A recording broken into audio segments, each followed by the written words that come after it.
Warning: the Not Real Art podcast is intended for creative audiences only. The Not Real Art podcast celebrates creativity and creative culture worldwide. It contains material that is fresh, fun, and inspiring and is not suitable for boring old art snobs. Now, let's get started and enjoy the show.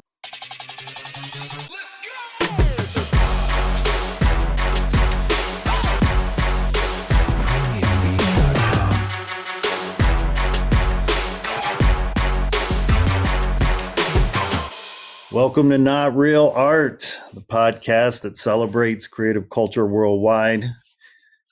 We're here today with your favorite host with the most, Mr. Man One. What up? Chilling with good old Sourdough. What's up, brother? How are you, man? Good to see you. Yeah, I see you. I see you. I need my eyes checked, but I can see you. Yeah, everything's good. Everything's good. You surviving the COVID-19 quarantine? Surviving, that's all we can ask for, survival.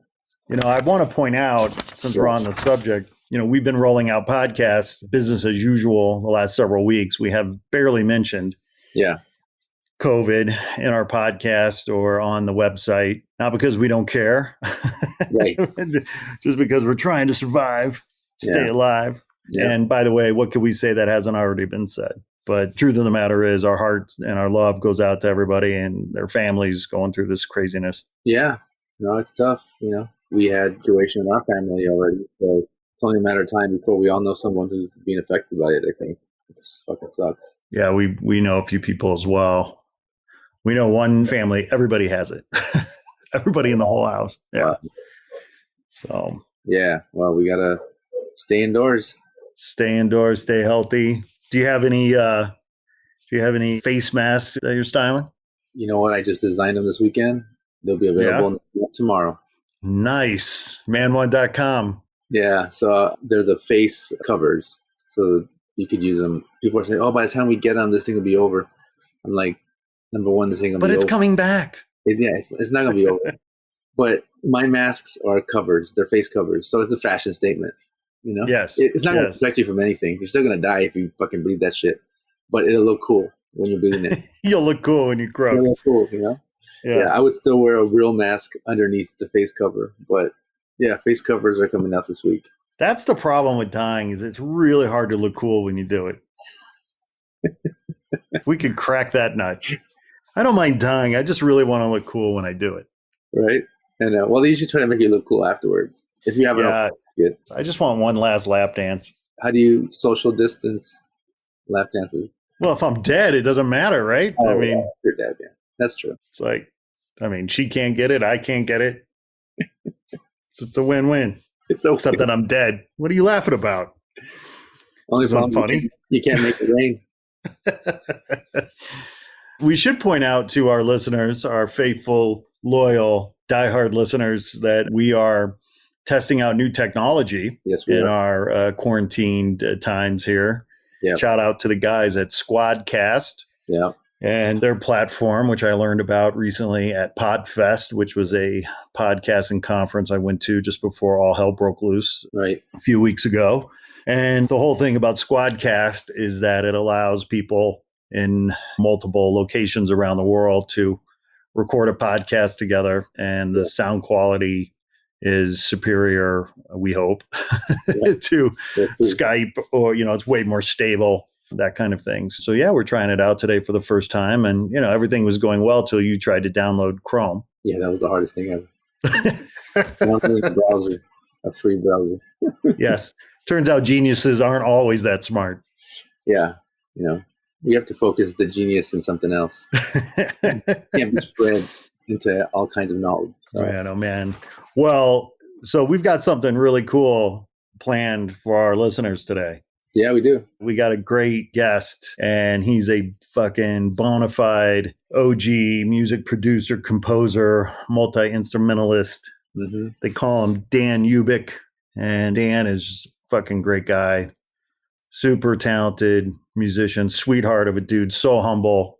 Yeah. And yet he's like worked with everybody, dude. I'll read his bio. Yeah. Producer, composer, multi-instrumentalist Dan Ubick grew up with his music father, Richard, playing jazz, bass. His mother listened to the Beatles, classic music, while designing jewelry, while Dan's older brother and sister listened to Bowie, Traffic, Yes, Genesis, T-Rex, and Zeppelin. Said, however, it was Dan's little sister who turned him on to rap in the late 80s through the 90s, Public Enemy, Beastie Boys, ATCQ, BDP, Big Daddy Kane, etc., etc. Nice. Get this, he, as a studio and live musician, Dan has played guitar behind De La Soul, wow, Big Daddy Kane, Method Man, Redman, Aloe Black, wow, Barrington Levy, Macy Gray, the Beatnuts, Brand Nubian, Slick Rick, Ghostface Killer. Wow. I mean, on Most Def. I mean, dude, the list is so long. I can't. I'm just like hitting the high parts. Played bass behind them? He's a multi-instrumentalist. He plays guitar, drums. Yeah. Because half those, I never even thought they would have had any kind of live band component to them. So that's cool. It's super cool. And not only, I mean, Dan is so cool that his logo is so badass. Guess who designed his logo? Oh, no shit, you won't guess because I'll just tell you. There's too many people for you to guess. Yeah. Kofi. Kofi designed his logo. Kofi? Yeah, Kofi. Yeah. Kofi? Yeah, exactly. You mean coffee, like LA's? That's right. That's right. Oh, shit. Right. Yeah, dude. Coffee Augustine. Yeah. But listen, I mean, one of the, he's fucking great. So Dan Ubick Productions. Mm-hmm. But part of the reason he caught my attention was because somebody turned me on to one of his latest productions with Connie Price and the Keystones, a project called Lucas High. And it's you can get it now on iTunes or any number of Bandcamp, Fat Beats. But I downloaded it many months ago now, and it's so hot. Again, Lucas High by Connie Price and the Keystones. And it is really sick. And the players that are on it, Big Daddy Kane, Guilty Simpson, Talib Kweli. I mean, you go on and on. But Dan is a humble guy. Mm-hmm. I so enjoyed sitting down with them. And so today, our listeners get to hear what Dan's about, everything he's doing, and the conversation that we had so many months ago now. So, oh, man, that's going to be dope. That's awesome. Right on. So I guess without further ado, let's get into it. Let's do it. All right. Tuning in, ladies and gentlemen, here's Dan Ubick.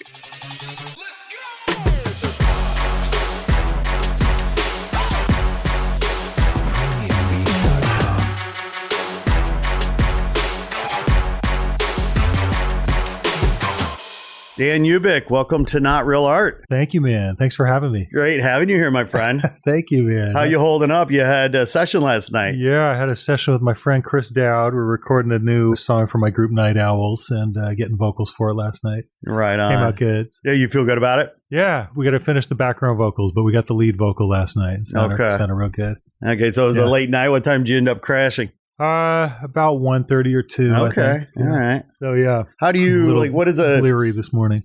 I'm guessing your kind of recording schedule is like herding cats sometimes, trying to get everybody together. Oh yeah, it is. It's it just depends, but excuse me. No worries. That's that late night session. No one was smoking, right? No, I wasn't.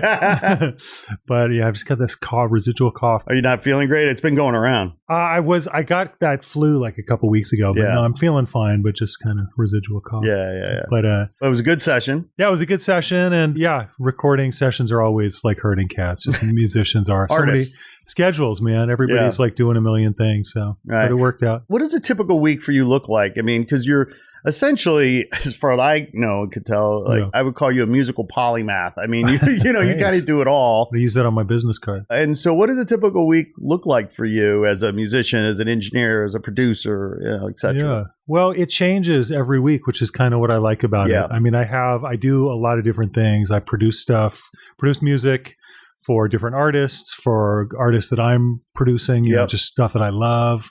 I am just doing sessions for different people who need to track vocals or organ or whatever they might need. I'm just kind of a work for hire in that respect as well.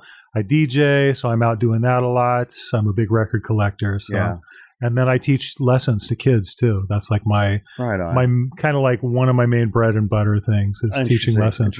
So you give what kind of lessons? Like instrumental lessons? Yeah, instrumental lessons. I teach all the rhythm section stuff. So I'm teaching a lot of guitar, bass, drums, and then I teach ukulele and songwriting and recording and stuff. Yeah. Well, you grew up in a very musical family, did you not? Yeah, my dad was a musician, so he was a professional musician. Jazz cat, right? Jazz cat, yeah. Wow. Yeah, he was in the USO in the war and played with like Bob Fosse and all kinds of Stan Kenton. Like a lot of the big band stuff was his era, but he was from Milwaukee, and so he'd be playing in Chicago a lot. Right. And when some artists would be coming into when someone would be coming into town, he'd be one of the the guys who got the call. So he got to play with Billie Holiday and different people. Was the Jazz Showcase around back then? Probably not. That's a question for him. I'm not sure. Anyway. Yeah. That's cool, man. Wow. Thanks, so you got to grow up with that pedigree. Well, yeah. I mean, it's kind of daunting and, inspiring at the same time, because he's a jazz musician. And did you rebel and go into rock and roll? Did he admit? Yeah, at first. It's funny because he used to my best friend in junior high was like a super metal guy, this guy Craig Lum, who plays with Exodus now, this super hard thrash metal band, has been loved that music since he was, 16 or 15, still does it. And so we used to listen to that stuff and go to those shows. And my dad was just like, what are you listening to? Slayer. And then my sister was into rap. So she got me into like Public Enemy and EPMD. So it was just like a lot of that. Right. And it was not his thing at all. So he'd be giving me like, Earl Clue, George Benson tapes under the door. Trying to save your soul. Just try this, And it took me a while, but I finally came around and I love and listen to jazz constantly these days. But when I was 15, it was all about Slayer and Public Enemy and blah, blah, blah. Were you a Bad Brains fan? I saw Bad Brains in, I guess, 87 or 88 at the Country Club in Reseda for was Eye Against Eye, I think, was that tour. Okay. So I didn't get to go see any of the, obviously, like the DC Punk shows with them and Rock for Light, but I had all those cassettes because I worked at Rhino and they had Rock for Light and all those early cassettes. And then they put out Eye Against Eye on SST, and I was like, damn, that's that same group, but the sound's a little different. Okay. And we went and just, oh my God, I flipped and saw that. It was one like a seminal show for me. And then I got to open for them. I was playing with Big Daddy Kane like for a long time, and we did a show I played with Kane, then it was Fishbone, and then it was Bad Brains. Right on. So it was just like, yes. What the hell? My friend Chris last night is one of the singers in Fishbone. And so he was like, oh my God, that's so crazy. What a bill, man. It was a bill. What a bill. Because I grew up just idolizing those guys. Yeah. So I mean, I asked because I'm watching a cool documentary about them, and I was aware of them. I'd heard their music. I wouldn't be hypocritical to say I was a fan at the time, but I remember like in Chicago, I liked Naked Ray Gun, and they played with Naked Ray Gun at the Congress Theater years ago, and I remember that. But this documentary I'm watching is really interesting. There's a one about them, especially because there's an HR one that's really cool. Yeah, oh, really? I haven't seen that. This is about Bad Brains, kind of the history and and the documentary is a few years old, but it's really interesting. Oh, cool! I got to see that. Yeah. If you haven't seen the HR one, it's incredible. He's got all kinds of stuff that he's dealing with, mental issues and everything. Yeah. But he's seems like he's getting it together and kind of in a good place. But it's he's such a deep, amazing person. Yeah, right. It's an emotional ride, but it's beautiful. It's a really cool doc. Yeah. Well, I was in preparation for our little sit down today. I was like reading some stuff, and I mean, you work with some super sick people, and some of the quotes, here. I mean, Peanut Butter Wolf talking about being a perfect marriage of 70s Curtis, Isaac, and Barry meets 80s Dust Brothers meets 90s Kane, J5 and MOP in a way that only the master of the craft, Dan Ubick, could pull off. That's Peanut Butter Wolf. That dude I just love. Also a fellow Polak. But yeah, I met him through my friend Miles that I played with in Breakestra for years. And I was asking just all kinds of my friends in the industry for quotes for the record just to help out so we could promote it or whatever. And I didn't hear back from Chris for a while.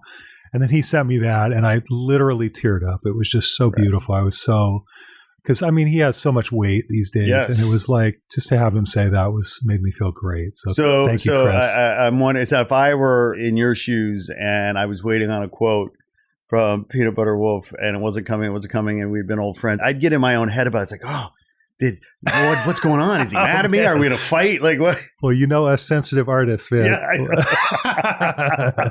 That's great. When it came in, I was like, oh, thank you, dude. That's so cool. Well, and then, of course, Newmark was talking about texturized grit and rusty passages are always a signature of Connie Price and the Keystones. Get them. Thank you, Newmark. Yeah, Newmark is... I first met him, well, he's been around our kind of little scene because J5 obviously is from here, but I did my first real tour with Jurassic 5, Breakestra, my old band I was just talking about with my friend Miles and Wolf, did this tour called Word of Mouth up the coast from, it was LA or San Diego actually, up to Vancouver and back. Breakestra, Jurassic 5, Dilated Peoples, and the Beat Junkies. So it was just like an epic first tour, and obviously got to know all the people, and we'd do the DJs versus the band, doing breaks, and then we'd do it live. And it was just a really fun show. Yeah, I'm just honored to know those guys, man. They're all, each and every one of the dudes in all those groups are talented beyond belief. And to have Newmark say that about me was really cool. So, how do you find yourself in those circles? Obviously you grew up out here and, you grew up in a musical family and you're just sort of, I'm sure it happened organically and you just sort of looked up and one day you're working with these amazing artists. But more specifically, do you remember, was there a particular moment or a particular project or a particular time where it sort of was a door open for you? Take us through your journey a little bit. Yeah, I was playing in just kind of whatever, just local bands and stuff, trying to just play, I played in lots of groups in high school, and then right after when I was in college, I was playing in groups and just meeting lots of talented people. And I think the biggest door opening for me at the beginning, and I just have to say thank you to him, is because of my friend Miles Tackett. He had me play in his group Breakestra. He just believed in me. He knew I was funky on guitar and brought me in, and it just worked. And we did lots of stuff, toured and went to Europe and Japan. But it was because of him. He knew so many people already. Miles is 2 years older than I am. It was through playing in that band and then playing at the club he had called The Breaks, which turned into The Root Down, which turned into Funky Soul, all these clubs he's done. But it was just everybody was hanging out there because it was us playing all these classic samples, from rap songs. So I was simultaneously learning about where that Jungle Brothers sample came from or where that De La Soul sample came from, and learning about all these amazing records. At the same time, hanging out with Chemist and Newmark and Marvski and all these amazing DJs who just knew about all that stuff. So it was just soaking everything up, and just having a blast doing it. So I have to say huge thanks to Miles because he introduced me to so many people and brought me into the scene, really. Right. So thank you, Miles. Yeah. It's just all about friendships. You know? It's the more people you have a like mind with, you like to make cool stuff and are cool with and nice to. Yeah. You're going to start kind of getting yourself in there. It's a chemistry thing, right? Yeah, you could respect people and like people, but that doesn't necessarily mean you can create together. But then, boy, is it magic when it turns out you have chemistry to make art. Yeah, it's crazy. And it's just it happens... like we were talking about the sensitive artist thing with waiting to hear back on a quote. It's you just never know when it's going to happen. So my aim has always just been just work hard, do your best job, and just treat people with respect. And stuff just turns around. I've known Newmark for 25 years, something like that. And just last year he called me and he's like, "Hey Dan, I've got this thing I'm doing. I need this music done for it. So can you play guitar, bass, and organ and stuff on it?" I was like, yeah, absolutely, man. So I did it, and it turned out to be this thing with Method Man and Money Mark from Beastie Boys played organ on it. And I was like, shit, that was a freaking lucky break. But, it's just because I've known the guy, and he has heard what I've done, I guess. And was like, he could probably handle this. And I did, and it turned out great. So I was so happy. What do you, forgive this kind of hyperbolic way of putting it maybe, but it's what do you think you're famous for? Are you famous for the fact that you're a multi-instrumentalist and you can lock down the rhythm section kind of thing, or is it just because you're funky? Is it like if there's one thing that you think people sort of think of you about and want to work with you because of, what do you think it is? What's your greatest strength? It's a good question. Yeah. I don't know if I'd use the word famous because I don't see myself as famous, but we're living in the era of fame these days. And that's okay with me, man. I'm I'm happy just to make good music. I say, give me, keep the fame, give me the fortune. That's what I say. I would go with that. Yeah. I don't know. I feel like my strengths are that when I say I'm going to do something, I'm there and I'm doing it. Right. And I deliver it when I say I'm Zero going to finish flakeability. I'm not a flake. I want to do good stuff. I want to work with good people. Yeah.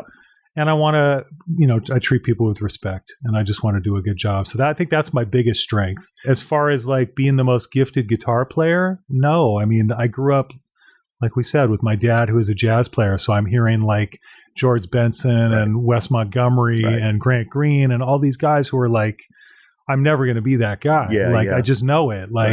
But what I do have is a really good sense of composition and how things work together. Mm-hmm. That's why I feel like producing is my biggest strength because I can write a guitar part that maybe isn't the most mind-blowing Wes Montgomery thing, but it fits the song really good. Sure. And I know what the bass line should be and what the organ should be doing or whatever it might be, Well, and I mean, I'm a writer mostly. Obviously, Wes Montgomery is a king, but, he may not be able to do what you do. That's true. And that's kind of the reason I gravitated toward music in the first place is because people always say, who do you think is the best guitar player? I'm like, there is no best. No, that's why I like this. Everybody does their own thing that's unique and awesome. Hendrix is just as good as, whatever, whoever. It's apples and oranges. It's apples and oranges. Yeah. There's just so many people to be inspired by because everybody's individual take is something you never would have thought of. And you're like, oh, I never thought about it like that. Whether it's a chord change or it's a tone or whatever it might be. Right. Art is a very personal, emotional thing. True. True. And that's just kind of what I take my leads from is what makes me feel inspired by something is what I want to put down on a track, What does make you feel inspired? I mean, I've always been someone who just appreciates the heart in something. I'm just, whatever, a romantic kind of person, I guess. And I'm just... I really relate to, especially, as we get older, man, we just seeing the complexities. You might be getting older. I'm not getting older. Well, good for you, man.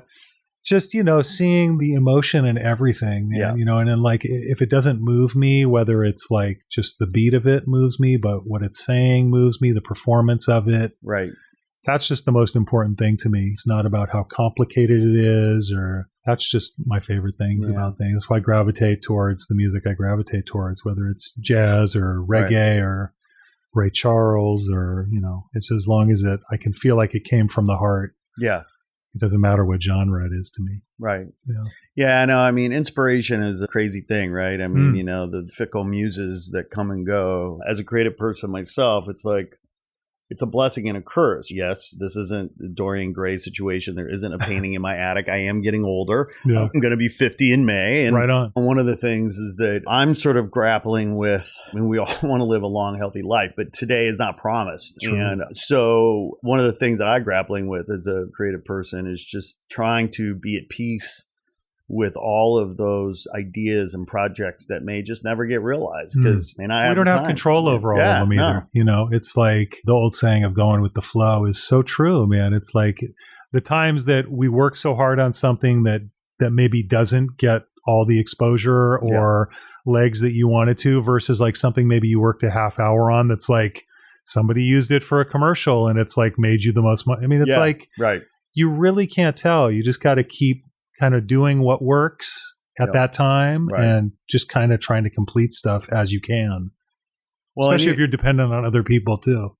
Working with other, collaborating.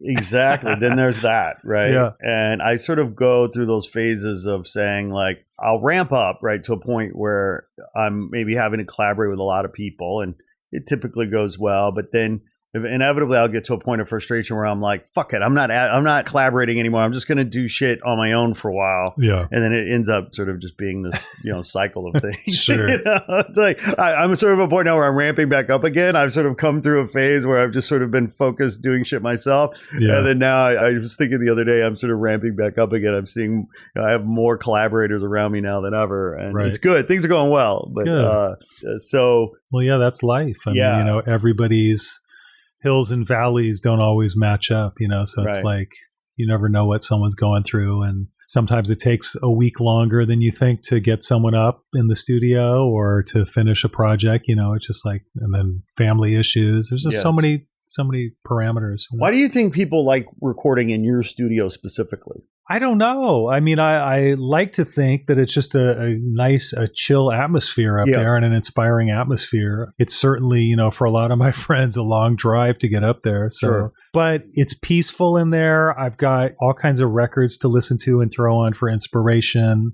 Obviously, the technical stuff. I've got nice recording equipment and all that, but I like to think I try and create an atmosphere where people feel comfortable to express themselves and not feel guarded, Yeah. So that's what I try and create. Yeah. Hopefully it works most of the time. Yeah, I haven't been to your studio, but I have seen some photos online. It looks like a chill, like very civilized, sort of a very human kind of vibe, Thanks, man. Yeah, my mom's a huge folk art collector, so I grew up with just like visual stimuli everywhere. Yeah. She's a jeweler too, so her house is just like masks and all kinds of amazing stuff from everywhere. And so I'm just comfortable with that. So I've got there's lots to look at, lots to be inspired by.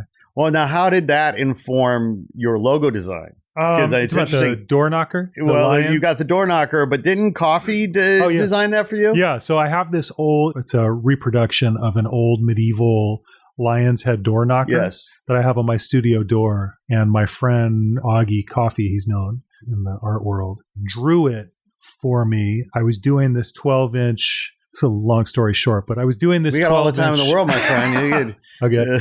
There's no commercial breaks here. Well, I was doing a lot of touring for Scion, the car company that's owned by Toyota. Yeah. They sponsored a bunch of these promo tours for a long time. I remember they were the cool brand for a while. Yeah, cool totally. car brand. They were, and they treated everybody really cool. Yeah. So props to Jerry Yoshizu and the Toyota people for doing all that. So we'd get my group, the Keystones, my friend's group, Orgone, Rhythm Roots All-Stars, all these groups that are kind of like in my scene, friends of mine's groups. Yeah. We'd back up all these hip-hop groups. Yeah. So De La Soul, EPMD, Slick Rick, all the classic dudes. We'd go to learn the set, go out, rehearse with the artist, and then perform like 5 shows in 5 different cities. Atlanta, Houston, all these places. Blah, blah, blah. So we were doing all these tours, and then Scion decided, we're going to start creating a record label and releasing singles with you guys. So pick who you want to do it with, and we'll do a 12-inch. So I picked Big Daddy Kane and my friend Percy P., who's an amazing artist from New York as well. Yeah. And we did 2 songs, and I needed to redo the cover. And Lalo Schifrin's always been one of my favorite composers, and got to interview him about 5 years ago. But his Enter the Dragon score is like one of my favorites. So I was like, what if we did kind of an homage to the cover of Enter the Dragon? Because my partner at the time who did all the horn arrangements, Todd Simon, we were just loving all the score stuff from the 60s and 70s. So what if we redo Enter the Dragon, but have Coffee do it kind of graffiti style? So he did it graffiti style, and he just did it beautiful. He did sketches of Kane and me, Percy and Todd. And then he's like, I love your door knocker. Can I draw that? And in Enter the Dragon, there's like these little symbols in the 4 corners. So he took my lion's head and put them in the 4 corners of the EP cover. Yes. And then ended up gifting me the original of it years later. So it was super sweet. So I've got that in the studio too. Shout out Coffee. Yeah, Coffee's amazing. Amazing What's artist. he up to these days? He came to the Lions record premiere when we did it over in Highland Park or Eagle Rock. Yeah. And that's the last time I've seen him in person, but I keep up with him on social media, of course. And he's just, dude gets flown all over the world to do murals. It's incredible. I mean, if you don't know his work, check out, I think it's keepdrafting.com, and it's Draftsman Coffee, Kofie. And he's just amazing. He gets flown to everywhere. He did one in Venice. He's done them just all over the world. Right. Goes to paint. Shout out to Coffee. He's amazing. It's great. Well, and that kind of gets to the sort of creative renaissance that we're living in these days, it feels like. And it's interesting to sort of think about what's driving that, because the visual art side, you have artists like Coffee being, celebrated for their public art and street art and murals, and muralism is uprise all over the world. But, music is more prolific now than ever. The tools have been democratized. I mean, of course, no one's making any money. Yeah. But we're living in this creative renaissance right now, it seems like. Yeah. Well, I mean, with the advent of the home studio, it's definitely opened a ton of things up But yeah, it's at the same time, my daughter and son's generation, nobody's really buying music. Right. It's all about live shows and merchandise and stuff, but sales.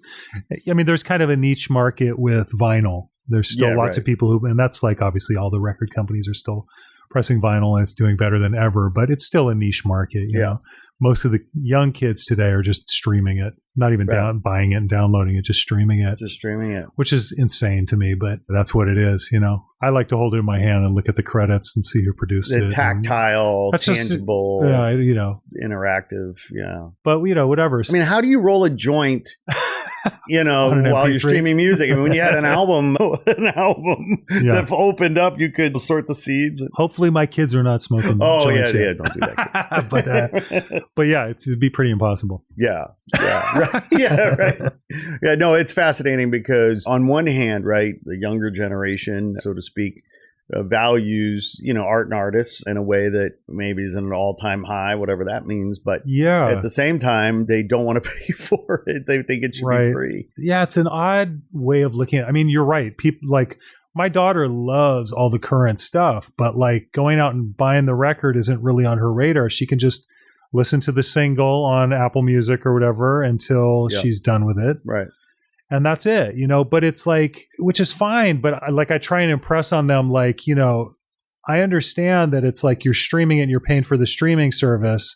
But do you see like how little that makes the artist? Like, how is that artist going to make another record if they're not making any money? Like, it's going to be pretty difficult for them to make more music if they don't have an income. That's kind of lost on me a little bit. But those artists are also, if they do well enough for touring and making money off merch and doing different licensing deals, getting their music in TV and film, like all of us are trying to, and they're making it work somehow. But I think it's tougher and tougher for the indie artists to create an income, man. Yeah, I mean, it seems like they're working harder and harder for less and less. Yeah. Right. I mean, I don't have to tell you how arduous and soul-sucking travel is in going on tour. It's crazy. And trying to be on your game every night, 5-6 nights in a row, whatever. Yeah. Then you got to come back and it's wash, rinse, repeat. You're not touring, you're not making money. Yeah. I mean, it is it's become manual labor. Right. In many ways, I mean, pick your poison, because 25 years ago, right, you were hoping to get through the door of a gatekeeper that could give you a contract that would make you money and make you famous. Right. Yeah. And I'm not sure, who that gatekeeper is anymore. I mean, so much of success, it seems like today in the music industry, especially, is like based on your likes on Spotify, Instagram, SoundCloud, Instagram, just all this stuff. And it's like, and it's always not that music has not been like about your looks and your lifestyle and stuff. It has, obviously, part of the lure of Zeppelin or whatever growing up is like their music's awesome, but also these dudes are driving their own personalized jet and but that was all very new at that time. Totally. Nobody had done that. Totally. Right. So. But now it's like more about that than ever before. Just like whatever, how much money you have and all that stuff, which is, and just kind of self-aggrandizing, big up in yourself all the time.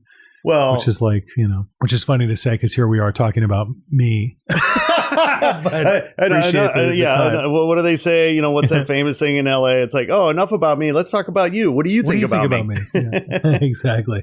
No, but I mean, fame is such an interesting phenomenon because I think the majority of folks out there just intuitively or feel like, well, oh, they're famous, so they must be rich.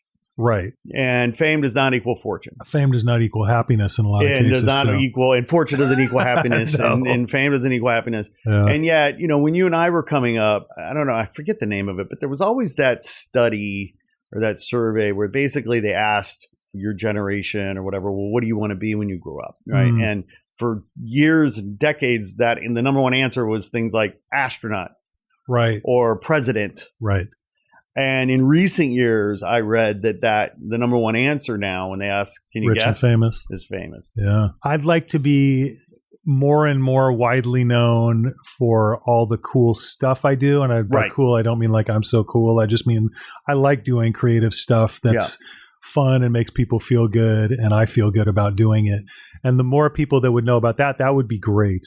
But as far as like, you know, having paparazzi following me to a sushi place and like all that stuff and like, no, thank you. You know, that just doesn't interest me at all. Well, but as a true musician, right? But as a true artist, a true musician with real chops, I mean, how do you feel about the push button nature of music creation these days? I mean, because you don't have to have any chops anymore to make a music and get a hit. You don't even have to sing a tune because, you know, there's technology to autocorrect your voice and things. Yeah, I don't feel like it's my job to be too judgmental about that. Sure. Like, I just kind of do what I do and makes me feel good. I mean, you know, as far back as music I've listened to, like the Wrecking Crew were playing on all the Monkees and the Beach Boys songs. Yeah. All those guys were good musicians in their own right too, but it was just like the guys in charge with the money thought it would be like it would sell more records if they had their pro guys do it. And it's like, that works. The Monkees doing their own music works. Me playing something just live in the room and looping it works. Me playing it live all the way through works. Yeah. Me sampling it works. Whatever just gets what's in your brain out is good. Right. But, you know, it all comes back to the bottom line for me of like, does it move me or not? Yes. You know? And it's like, well, and that's, however you achieve it is fine with me. 100%. And I just put the questions out there because I'm like you. Like, it's tempting to sort of, as we get older, like romanticize our youth of like how it was better back in the day. But the truth of the matter is, at least from a creativity standpoint, I absolutely want more tools in the toolbox. I absolutely want people to be able to express themselves in more and better and easier ways. And I absolutely want those creative people to be able to distribute and share their work in a more democratic and populist way, you know. Right. Yeah. But I just want it to move me. Yeah. Like, that's the thing. That's the bottom line. Yeah, you know, there's songs that were made in bedrooms with a drum machine and a singer or Shout a out rapper. Billie Eilish. Right. She's got this one. I'm teaching this lesson called "I Love You."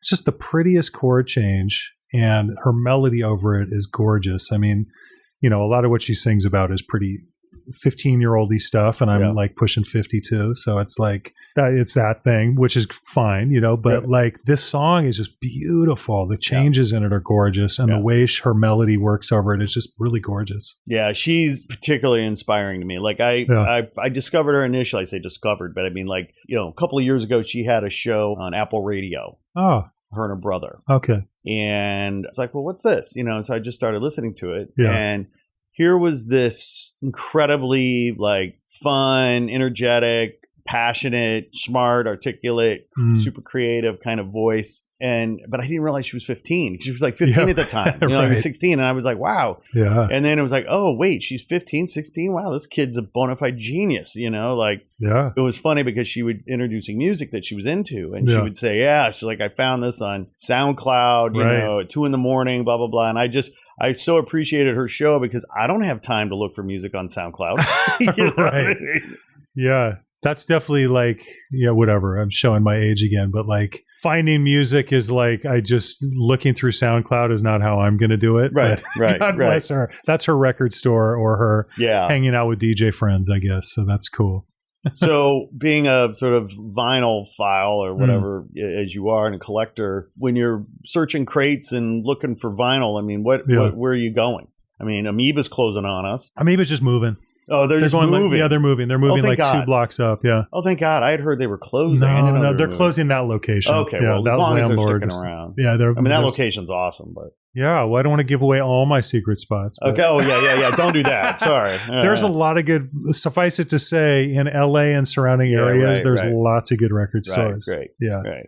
How many hours? Maybe not be a fair question, but like, how many hours a month do you think you spend treasure hunting? How many hours? Like, you go or days? Like, you go out like a couple days a month? I can't go every day, but I'm at least looking at a record store at least once a week. Once a week, at least, for sure. That's mostly like in my route on Mondays. I have this route that I do because I'm working, and it's right near one of my favorite spots. Got it. And so I just stop in there and see what they have, and a lot of time they have good stuff. Well, you're a chef looking for new ingredients. Yeah, for your I'm looking for new ingredients, and I'm just looking for inspiration. Yeah. And And then DJing, I'm just like always looking for good cuts that'll make Where people are you spinning dance. now? I do Funky Soul once a month at the Echo. Okay. My friend Miles from Breakestra, it's his club. I'm doing this place called Gold Diggers, which is on Santa Monica, coming up on the 21st. I do the Townhouse down in Venice. Nice. On the fourth Tuesday of the month. Mm-hmm. I'm going to be doing a thing in Topanga coming up soon. Nice. Like just all over the place. Yeah. Yeah. Well, but Funky Soul is like one of my monthly that I go do. Yeah. Yeah. One of these days I'm going to come out. I'm going to request Freebird. Okay. I don't know if it'll get played, but you can request it. I can request all I want. Oh, I'm doing the Mayfair Hotel coming up I'm going to be doing a brunch with my friend Shakespeare from the Lions. We're doing a reggae brunch coming up. Right on. That we're just lining up the dates for. Yeah, too, we love the Mayfairs. Yeah. Yeah. You know Zinger? You know Regine? I know Megan. Megan. Okay. Yeah. Megan's Well, a long time friend of mine. Yeah. So Kevin Zinger, he's been on the show. I know the name. And he's a friend. And but my friend Ann from Sugar Press, shout out Ann. She runs the gallery there, the art gallery. Oh, right. And just as a shameless plug here, on March 20th, we're producing.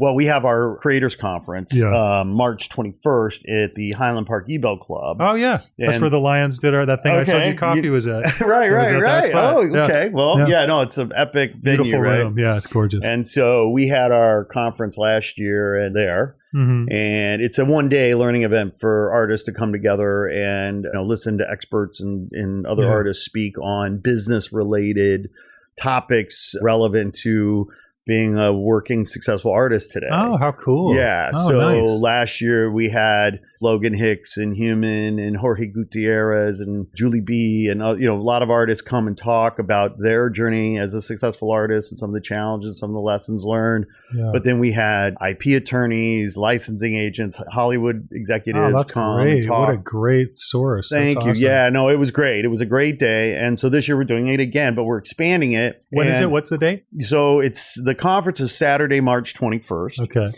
But Friday night, March 20th, we are at the Mayfair Hotel. Okay. From 7 to 9, we're presenting an art exhibition there at the gallery featuring all female artists. Oh, cool. Called Power. Okay. Or Power. So it's going to be a great show. My friend Ann from Sugar Press is curating it. Oh. And then from 9 to 11, my friends from Parlor Social are doing a music performance in the speakeasy there in the front. Yeah, sure. And so, so it's going to be a fun night. Please come. Yeah, I will. Man, that sounds great. March 20th. I'll write it on my phone. We'll make sure you don't forget. That sounds cool. I think you'll dig it. We're excited. But you're going to be at the Mayfair. Yeah, I'm going to be at the Mayfair. We're working out the dates now, but they have the new pool. So we're going to be doing Sunday reggae brunch. Yeah. Oh, nice. So that'll be fun. Yeah, it's gorgeous down there. The Mayfair is just incredible. The first time I went down there, Megan showed me around, and do you know Mir One, the artist? Yeah. So Mir he had his art up there. Well, him and Risk did that mural. Yes. Yeah. So anyway, Mir goes way back with Breakestra and used to come to the breaks and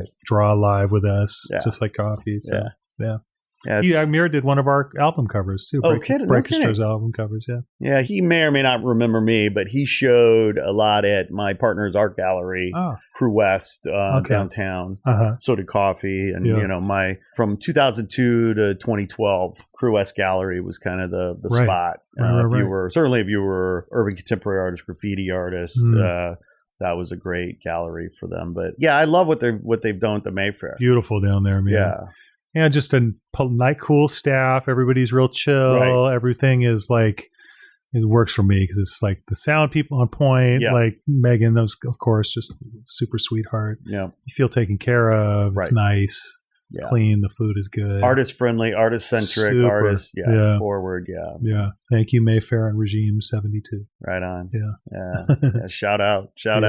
We're bouncing around here a little bit, but we were talking about Apple Music a bit. Oh, yeah. Well, first of all, do you consume Apple Music at all? I have it on my phone because my kids and my wife use it. So, I use Apple Music. Have you checked out Abstract Radio with Q-Tip? No. I've been listening to, is that just one of the podcasts on there? So it's one of the artist shows. Oh, I'll send you a link. But I've been doing Mike D's shows on there too. Oh, I love that. Echo Chamber. Yeah, I love that one. Yeah, it's great. And I had been seeing the Abstract Radio thing for a while, and for whatever reason, wasn't checking it out. And then the last, month ago or so, I was like, finally, I'll check it out, whatever. Yeah. And man, I can't get enough. That's cool to know. It's just sick. And what he does is he just lets the music play. Yeah. He doesn't even. Mike plays a lot of music on his too. I'm sorry. Mike D does the same. Yeah, that's right. Well, thing, but he's talking and they're interacting and interviewing and stuff, which is awesome. I love Mike D's show. Yeah, Q-Tips is just music. Yeah, and that's his whole shtick. He's like, you know how we do here? We just let the music play, but it's like he'll have a concept for the show. Yeah. And then all the music is for that. And I've just discovered so much old music that's new to me. Yeah, that's same here. I mean, it's all those. Yeah, I mean, obviously, that era of dude is like, those are my heroes, the Beastie Boys. And I just got to do some function with my friend Danny Holloway, was doing a thing with Mario C. So got to just listen to them play reggae all night. And it was like, and then hear Q-Tip play music. I mean, that's like, in that time with Breakestra, all that music was just coming out and fresh, and it's just so inspiring still. Those guys know so much about music. I'm still, there's so much to know. Well, and it's, for me, I've talked about this on other episodes of the podcast with Man One specifically, but for me, my journey around hip hop as a working class white kid in the suburbs of Chicago, basically, it's really interesting to think back on, because I love hip hop. I love it now, and our musical journeys are also personal, right? And also interesting. Being 38 miles outside Chicago, I was very much a jazz and blues guy, right? Yeah. And in fact, would ditch high school or hop the train, because there was a train that went from my town right into downtown. And, I would sneak into blues clubs and jazz clubs and stuff. Yeah. And so, and I was doing that 15, 16, 17, 18, right? But I wasn't aware of hip hop. Yeah. And then my first real sort of introduction to hip hop was really through MTV, when Yo MTV Raps sort of launched, quite frankly. Right. And I was so ignorant, I guess, really, about the fact that this was a culture. It wasn't a genre of music, but it was a culture. Yeah. And I thought, quite wrongly and quite ignorantly, like, oh, well, this is an interesting fad. Right. I wonder how long this will last. Right. That's what a lot of people felt. Yeah. And I mean, a big part of that feeling, I think, was driven by whatever I was hearing wasn't resonating with me for some reason. Like I guess I was a bit of a snob in some ways, being a jazz and blues guy, that like the hip hop stuff, because a lot of it was maybe political in a way that I couldn't relate to, or any number of things. And, where I grew up really in Northwest Indiana is a very segregated area. I mean, Gary, Indiana, where I was born, blacks lived in Gary, Indiana, and then all the white folks lived 10 miles east, so to speak, near the beach, Portage, where I grew up. And it was fascinating because at least it was somehow okay to go to Chicago, but like, don't go to Gary. Okay. You could get shot in Gary. Oh, yeah. There was real danger there. Per capita murder capital of the country for all through like the 70s and 80s when I was growing up there. But anyway, I mean, for me, it was either like I was a rocker, right? So, Led Zeppelin or Van Halen or something, or jazz and blues. Yeah. So it was a while before hip hop really kind of came into my consciousness in a way that started to resonate. Yeah. And I'm trying to remember now, like, what some of those first albums were. Biggie Smalls, I think, was one of the first artists that really kind of landed with me. And I was like, okay, something about this I'm really into. Yeah. Anyway. Yeah, I mean, it was a lot of the first stuff, like I mentioned earlier, my little sister got into hip hop first, just because our junior high school was like, there was busing, it was like the beginning of busing. So elementary school, junior high, high school, all our little kind of white area town where I grew up was just like lots of black kids and Mexican kids coming in. So you instantly were listening to what everyone was listening to, and so... But when it first came out, like, I think the first thing I heard was maybe Slick Rick or Beastie Boys, somewhere in that era. But it really took me, the first one that really blew me away. Like, I like Brass Monkey and like, Slick Rick songs, but It Takes a Nation of Millions by Public Enemy was like my first one where I was like, what is this? Because it was just like, and BDP too. What's it called? Ghetto Music, the blueprint of hip hop. Just because it was like, I was already listening to blues and jazz and reggae and Zeppelin and all this stuff my older brothers and sisters listened to. Once they started sampling a lot in hip hop, it was like all those musics in one, like a mosaic. Right. I was like, dang, they've got like U-Roy sampled here and then Zeppelin's drums and like, what's going on here? It's like all these cool influences, coming into one thing. Right. And obviously we come to find out like all those Jamaican expats came to New York and were spinning just like all the DJs from Jamaica. Yeah. But playing everything from Billy Squier to, you know, James Brown to everything, you know. Yeah. And it all worked. And I just love that. It's like it kind of declassified music a little bit for me. Sure. It's like everything's good. Just throw it in the pot. Right. You said so much I want to respond to because you mentioned Beastie Boys. And it's like, I'm remembering that, of course, to the extent Beastie Boys, License to Ill, whatever that first kind of big album was that broke for them, which was probably, and I'm fairly certain was my first introduction to the Beastie Boys. Yeah. So to the extent that I was talking about my introduction to hip hop was maybe through Biggie, you know, maybe that's not entirely accurate because of the Beastie Boys, but given my sort of status as a neophyte, right, around the culture and around this music, what have you, as a white kid in the suburbs, hearing the Beastie Boys, while I liked some of the music, as because it was fun or whatever, in my understanding, I'm like, oh, these are just some white kids trying to be black. I didn't understand like their roots in punk rock or their roots in, you know what I mean? Like they had real pedigree and real chops. There was integrity there that I was not appreciating. And I mean, the more I've learned too and read about them is just like the focus on them knowing that it wasn't just some music they were appropriating. They really were into the culture of the hip hop scene. I mean,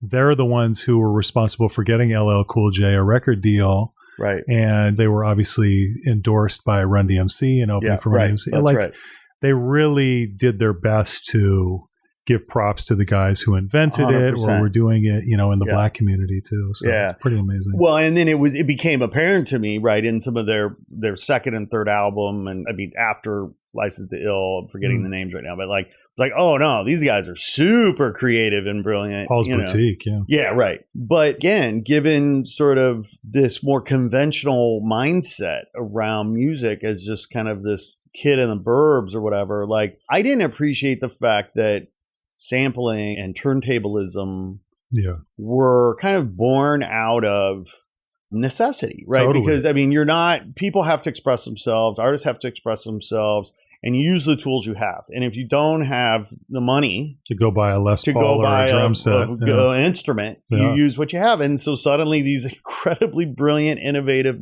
creative artists and makers and creators, what have you, will say, oh, wait, turntable, boom.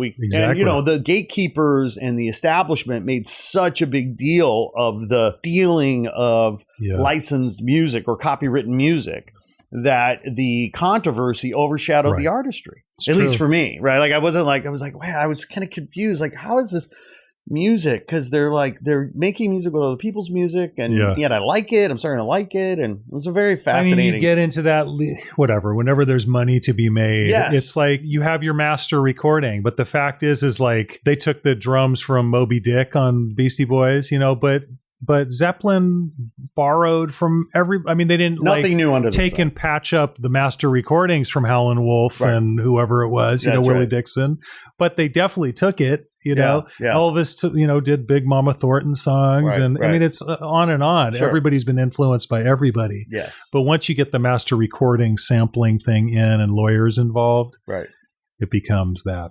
Right, because people are protecting their interests or they're looking for money. They're greedy. They're like trying to. I'm bringing this up just because as I became more educated and more informed about what was really going on in terms of artists using new tools or using existing things in new ways, like I was like, whoa! I mean, this is just like epic, so mind blowing, Absolutely, the ingenuity that comes from necessity, right? Like, it stoked my entire world. I mean, 3 Feet High and Rising and Paul's Boutique alone were like, I need to find out where all of this came from. You know, like what is that sample they took? This Simande. They're this British group of Jamaican dudes, and like, so you look for that record, and like Paul's Boutique, it's like this Sly Stone sample, and I mean, it's just endless. And then you find all those original records that are equally as inspiring.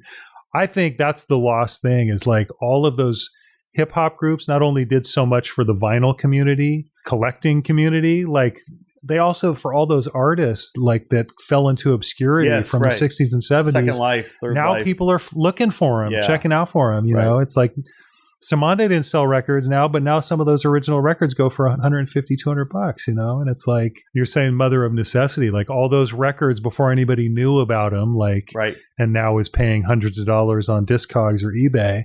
They were dollar records that nobody cared about, you know, and those guys found gold in them.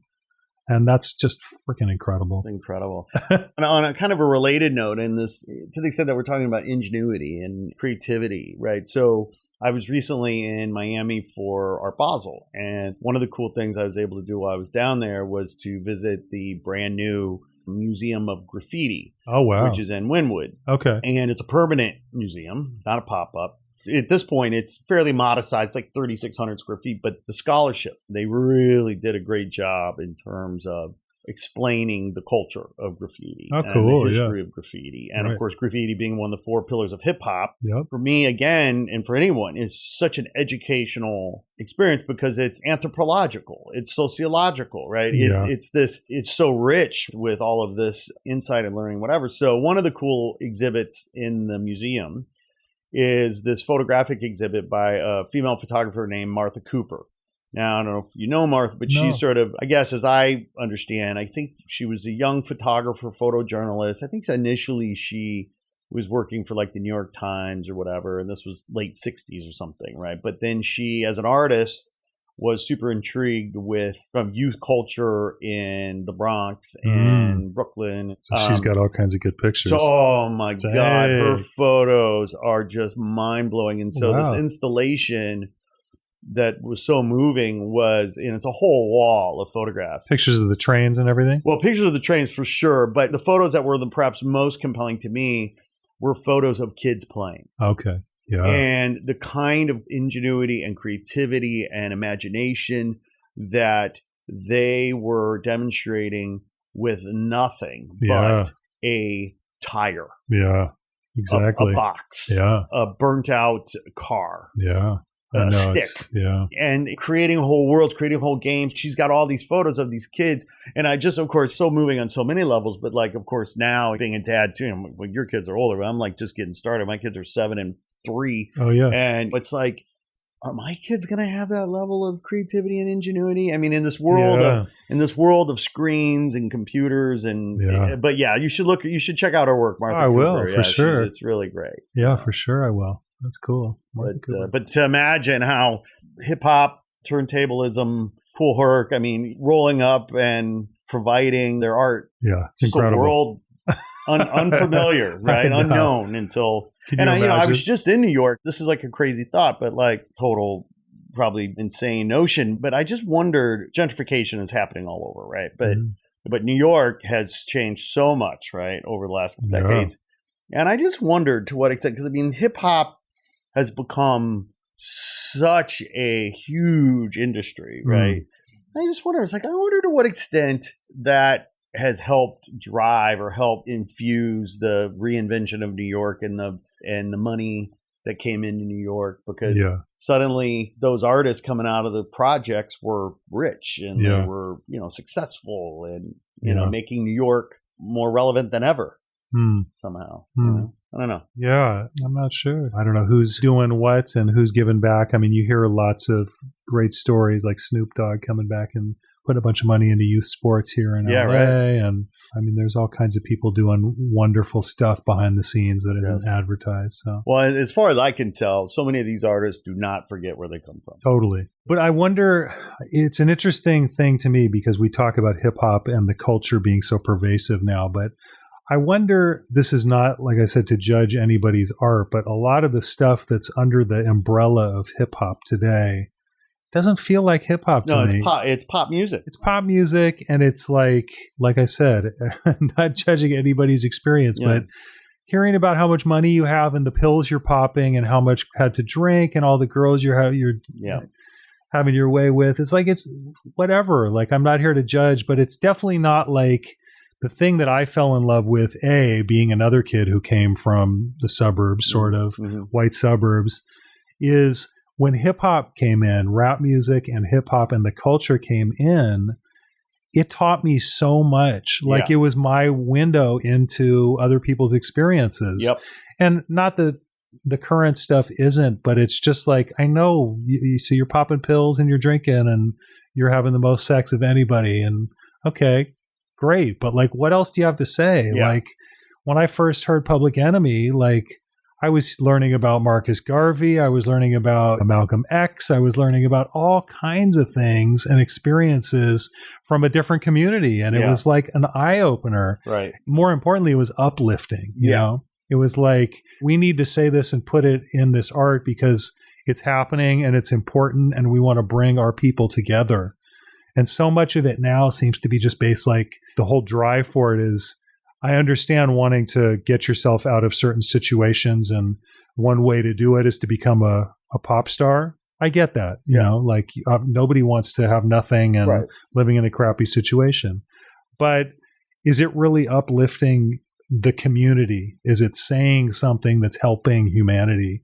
And I don't hear it as much anymore. And that makes me sad, you know? Yeah, it's kind of like, who are you serving? You know, you're serving the greater good or you're serving yourself kind of thing, you know? Like, I'm fine not being a millionaire at this point, but I'm making music I'm proud of, you know? Yeah, right. And if they're proud of that music, great. You know, whatever makes you feel good is fine with me, but I don't buy it. Well, and again, I'm going to bring up something I know very little about, but as I understand it, there's an interesting rift in the hip hop community too, where a lot of these younger artists are basically saying like, no, I don't need to know the history. I don't need to know what came before me. I'm making my own thing. I'm doing my own thing. I'm just doing me. I'm being me. And the OG guys are like, man, you better know your history. You better know what's up. And maybe I learned that from hip hop. I mean, I definitely learned it from my parents and my grandparents, just like the whole thing that, you know, to model yourself after and learn from is our elders. Like, if you don't have that, what are you doing? Like, you got to learn from people who came before you, or you're just going to repeat the same stupid mistakes they made. 100%. Well, it kind of gets back to that old saying about you can't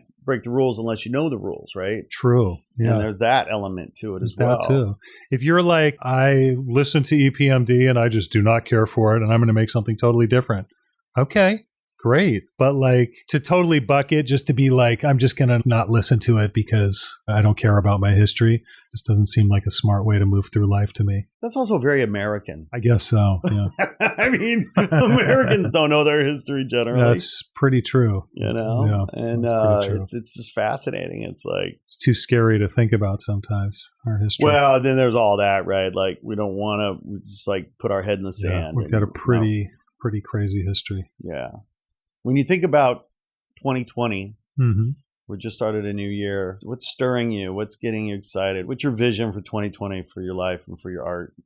For 2020, I'm just trying to link up with as many positive, talented people as I can. And that's friendships, people that make me feel good, people that uplift me and I can uplift them. But artistically, it's just trying to get myself working with as many new and creative and positive people as I can. It's happened over the last couple of years, and I just want to amplify that. I'm just reaching out to, I've heard someone, I think they're cool. Let's see what we can do together. Just more than ever, I'm just trying to branch out, do as many new things as I can this year.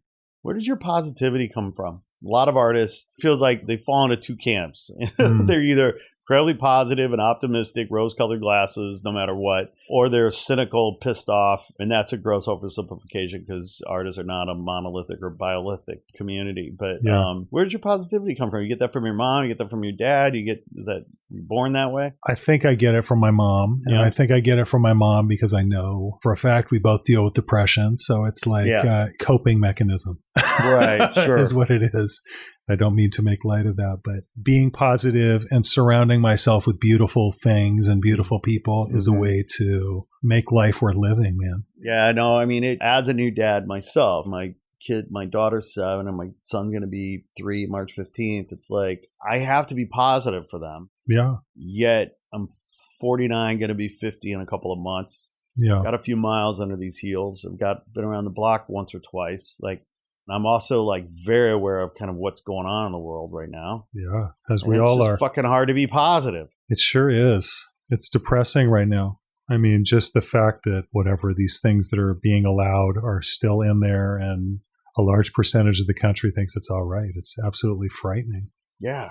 And it's frightening just because it's out of the woodwork so vociferously. Right. Well, because we all want to believe that human race in our country is like generally moving forward, making positive changes and evolving in a positive way. Yeah. And then times like this, you realize maybe not so much. Yeah. I think it's just like Jacob Miller said, it's one step forward and two steps back. Yeah. I think there's people who are really devoting a lot of their lifetime to create beautiful things, to create change, to lift the curtain and show what's really happening, whether it be with factory farming, whether it be politicians, whether it be just, environmental stuff. I mean, there's so much stuff happening in this world just because of greed and people not giving a shit because they want all the money and to have a stockpile of money and be sort of immune to it. We can only crap on this planet for so long before the planet keeps moving and knocks us all off. Yeah. So to me, that mentality of like the Donald Trump mentality where I'm just a businessman and I'm a ruthless businessman, obviously just a miserable human being. And I'm just going to stockpile all this money. And that's what's important to me is power and money. And to me, that's just like the least important goal ever. The most important goal is to like make sure my friend who's going through a hard time knows that I love him, making sure people have food to eat and a place to live, like, why do you care about having your own private golf resort and a house here and a house there and a house there and a house there? Like, great. You're a real freaking big man. I say that sarcastically in case you can pick up on it. Yeah. It's just ridiculous to me, like the priorities some human beings have. It's sad. And that's who's the face of our country right now. And that's the most frightening thing is just that my kids are seeing that somehow this is being allowed. It's so transparent, you know? It's like they can see what a douchebag this guy is. Right. It's not a political thing for me. It's a human thing for me. Right. It's not Republicans and Democrats. It's a 1% that's just like has to hoard everything while the rest of us suffer and work our asses off. And that's just not fair. It's not cool. Yeah. When he got elected, so many of my friends in New York and in LA were very surprised, and these are also the same people that refer to where I grew up as the flyover states. Right. And I would go back home and see my parents. And my parents did not vote for Trump. They hate him. Yeah. Lifelong Democrat. But I saw the Trump signs and things, and back home, And essentially being a working class kid from a blue collar family in the Midwest who's sort of seen globalization and the impacts of NAFTA and the offshoring of jobs and seeing the hollowing out of the working industry here in the country and so on and so forth. It was sad to see people who I actually respect and care for be hoodwinked by a snake oil salesman. Right. Now, snake oil salesmen are as old as this country. True. But so many of the people that I know that voted for Trump, I would consider to be smarter than that. Yeah. But that's how desperate they are at the end of the day. It seems, Yeah. That whole flyover states is just such a so condescending. It's like, geez, my parents are both from flyover states, in quotes. It's like, I don't feel like I'm on a high horse out here in California. I'm happy to live out here. The weather's nice, and I know a lot of great people out here, but I know a lot of great people in Milwaukee and in Texas and Florida. There's good people everywhere who use their brains and think about stuff. And then there's people who are used to having it a certain way because of privilege or whatever it might be, that don't want to give that up. And I understand that, but you not giving it up is affecting everybody else. Yeah. And that's just, it's not fair, man. It's not fair. It's not kind is what it is. Yeah. It's, we need more than ever empathy. Absolutely. That's the word. That's what we need. And that was about the only thing that'll save us is empathy and compassion and mutual respect in spite of our differences.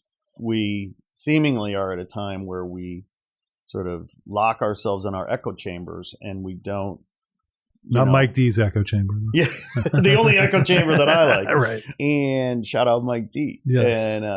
And I get frightened, scared, because back when Obama got elected, Tea Party was sort of the resistance du jour at the time, right? And kind of what concerns me now is it feels like so many of my liberal friends are becoming, in many ways, intolerant.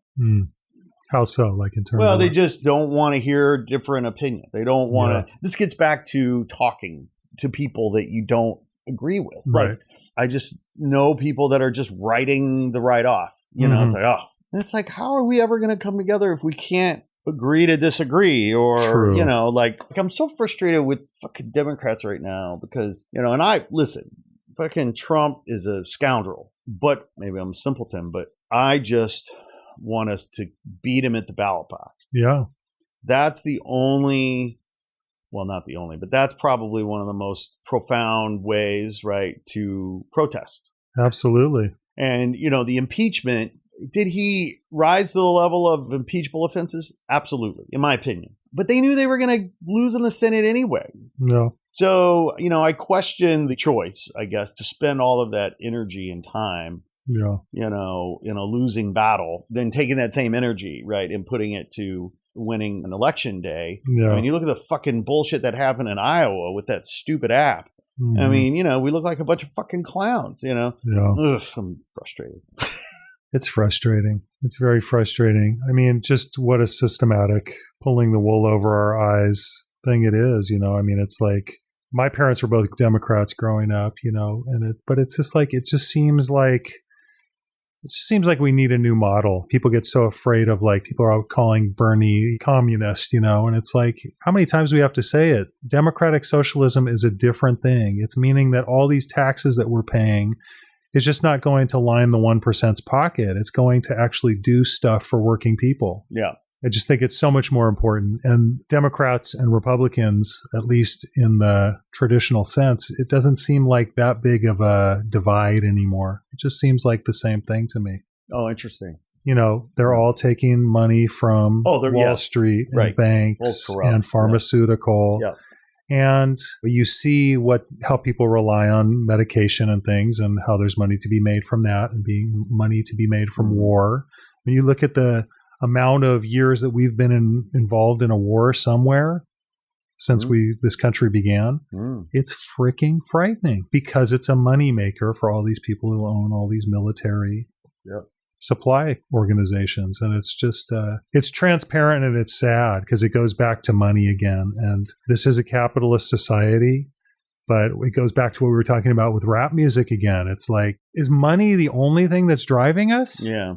It's not driving me. I'd like to be comfortable and like take my wife on a trip once in a while, of course, and do fun things and go out to breakfast once in a while. That's all wonderful. But, like, how much do you freaking need? Yeah. How much money do you need? Well, it's interesting because we have these shows, right, that sort of objectify people with mental illness and hoard God knows what in their house or whatever. Yeah. Hoard cats, hoard magazines, hoard junk, whatever it is. Maybe they've done this, but I haven't heard anybody talking about how somebody like Trump or even Bloomberg or whatever also suffer from mental illness in that they're hoarding money and power. Yes. Right? I've seen lots of pieces about Trump's mental illness going around from reputable sources. I think it's a real thing. Yeah. Well, I mean, I think it's pretty clear it's sort of narcissistic disorder and all that stuff. But what compels somebody like a Bezos to want to be the richest man? When I don't know, that was initially his motivation, but the point is that how much is enough? Right. When you see the homeless situation, when you see, and I know these are complicated problems, and there's part of me that absolutely wants a small government, but I don't want homeless either. Yeah. Homelessness either. Part of what's so frustrating to me, I think, as a creative person, right? You look at politics and stuff. None of these people are creative. Right. About the problems, right? And it's just the language that we use. We continue to use the same old parlance and jargon and paradigms. And I would like a politician to talk about trying to design a human-centered government.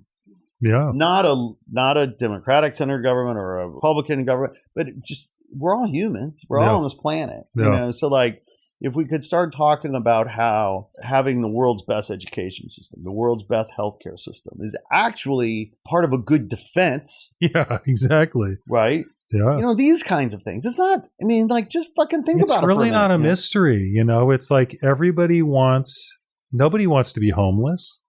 Nobody wants to have a drug addiction. Nobody wants to have mental issues. Nobody wants to be cold lying out in the street. People want to feed their family and live a comfortable life, do great stuff. It's just so transparent that not everybody has that opportunity in this country. And you can't have it both ways, right? You can't be a wealthy individual and want your tax breaks and then complain about the homeless situation. You can't have it both ways. You know. Exactly. It is interesting. You know, I have a theory that so many of our modern day problems are really linked to our kind of migration away from being a, dare I say, agricultural society. Right. Right. Because when we were living in rural areas, raising crops or working with our hands or whatever the case might be, you needed each other in a different way. And by the way, you weren't obese because you were working your ass off. Yeah. You know, you weren't sick mentally because you were outdoors all the time and working and exercising your body, which is exercising your mind. And, you know. Exactly. And so, I mean, there's we all are kinds where we of are. links to digging in the dirt and using your hands. That's right. And we become so sedentary. Yeah. Right. So anyway, I mean, these are complex issues. Talking about mental health, bringing this up a little bit. Yeah, right. You know, one of the things, again, shameless plug here, but one of the things that I'm actually looking forward to about our conference on March 21st is that we are addressing mental health a little bit. Right. We've got a psychotherapist coming in to just talk about trying to relax. It was stressful times. Yeah. How can we relax as artists, create more? Right. Right. Because it's hard to create when you're stressed. It's hard to create when you're depressed. It's hard to create. But also artists don't have a whole lot of maybe resources to afford professional services. So what do we do? What are other things that we can afford and are available to us? Oh, that's great, man. And so, so I'm really looking forward to this. And also, of course, you know, some people are, and we're talking about this, but people are self-medicating, you know, and it's great that we have legalized marijuana now and what have you, but how much is too much? And are you putting a Band-Aid over something that really needs to be looked at? And, you know, all those things. Yeah. And so I'm looking forward to this because clearly it's a stressful time and people need to be able to at least have some access to, or we just got to talk about it. Absolutely. That's awesome. Sunlight being the best disinfectant. True. That always makes me feel the best. Yeah. Going out for a hike, getting in the sun, walking in the mountains. You have a lot of trails where you live, right? Tons. That's why I live up there. I love it. I've been up in the canyon since I was like about 19, and I just love it for that reason. Can I come visit someday? Absolutely, man. I'd love to check out the digs. Yeah, come check it out. Yeah. Yeah, man. It's, you know, one of my favorite things is to visit artists where they live. Oh, yeah. Well, come up. Check it out. Who is the photographer? I actually have one of his books, but there was this photographer, like that's his whole thing. Like he goes into artist studios and shoots them, you know, the wildlife in their natural habitat kind of thing. Totally. Totally. Artists in their studios. Yeah. My godmother growing up was an artist. It was one of my favorite things to do. She lived over on Fountain in Hollywood. Painter, gifted painter. And her studio was just canvases and easels and a garden around it. And just one of the most beautiful creative spaces. And it just was so inspiring to me. So your space where you feel comfortable to create is very important. Absolutely. And everyone's is unique. I was listening to, I was reading. I don't know if you know the book, The War of Art. No.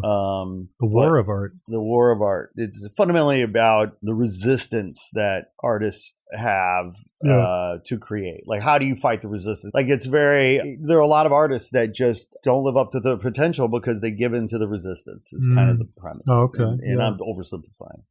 But the guy that wrote it, I'm forgetting his name right now. It'll come to me in a minute. Dan something. And got another one of his books over there, but he was talking about when he goes to create and he goes into his studio, like he wears a certain necklace. He puts on a certain hat. Okay. He sort of puts on the wardrobe or the attire Yeah. that begins to stir the muses. Mojo. Yeah. Mojo pin. Yeah. That's great. Right. 100%.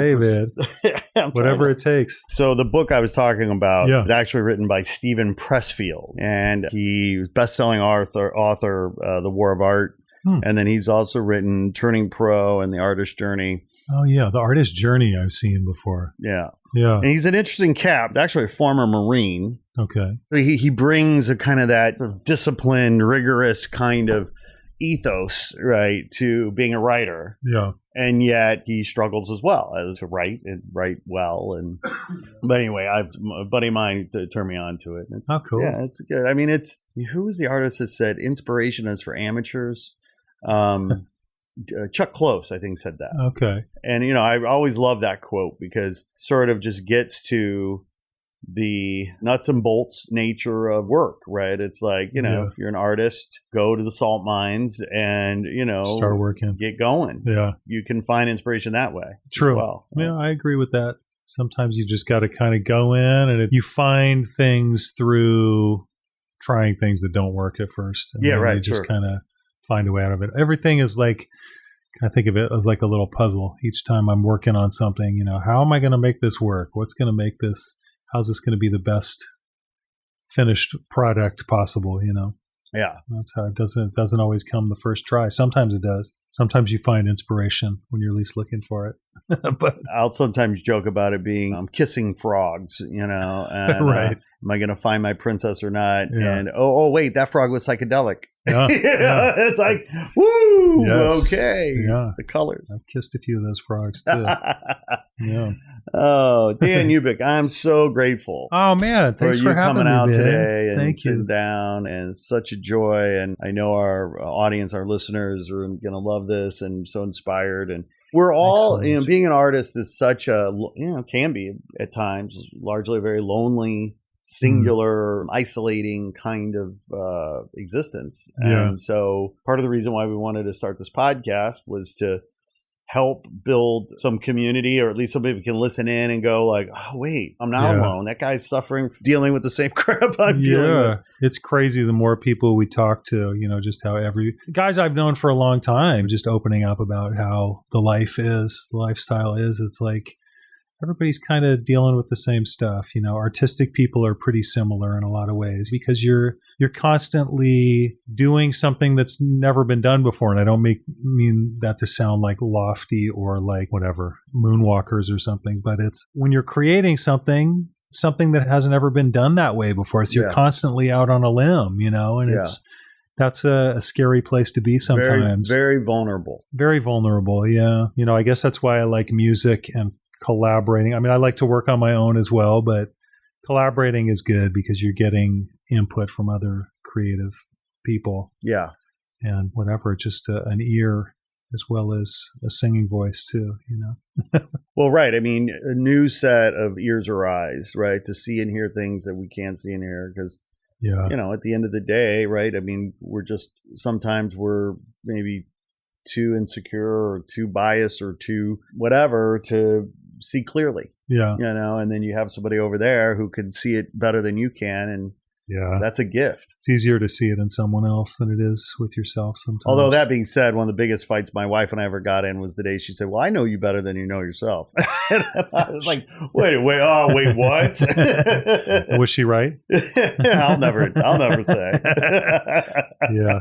How did you and your wife meet? We met through a mutual friend of ours, at a coffee place in Topanga, a little coffee spot in Topanga. But we went to high school and junior high together. She's 2 years older than I am. Yeah.